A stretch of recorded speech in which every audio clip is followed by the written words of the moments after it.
ఇక్కడ కనిపిస్తున్న ఇక్కడ కనిపిస్తున్న ఈ శిల్పం కొలనుపాక మాదిగమఠం దేవాలయానికి గోడ పక్కన పెట్టి కనపడుతున్నటువంటి శిల్పం.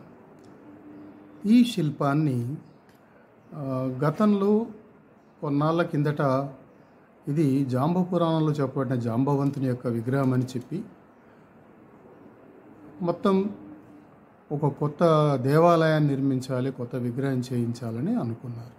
వాస్తవంగా ఈ ప్రతిమ యొక్క లక్షణాలను పరిశీలించి ఉంటే ఆ వివాదం వచ్చి ఉండేది కాదు. ఇక్కడ మనకు కనిపిస్తున్నటువంటి ఈ విగ్రహం స్థానక భంగిమలో అంటే నిలబడి ఉన్నటువంటి శిల్పం. ఈ శిల్పానికి 4 చేతులు ఉన్నాయి. వెనక చేతుల్లో త్రిశూలం డమరుకం, ముందు చేతిలో ఖడ్గం డాలు ఉన్నాయి.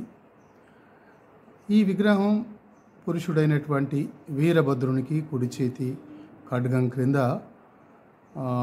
మేక తలతో కనపడుతున్నటువంటి దక్షుడు కూడా ఉన్నాడు. వీటితో మనం ఈ విగ్రహం వీరభద్రునిది అని మరెవరిది కాదని చెప్పడానికి వీలవుతుంది. ఇది ఈ శిల్పాన్ని గురించి గుర్తించేటువంటి ఆధారాలు. అందువల్ల ఈ శిల్పం జాంబవంతునిది కాదు, వీరభద్రునిది.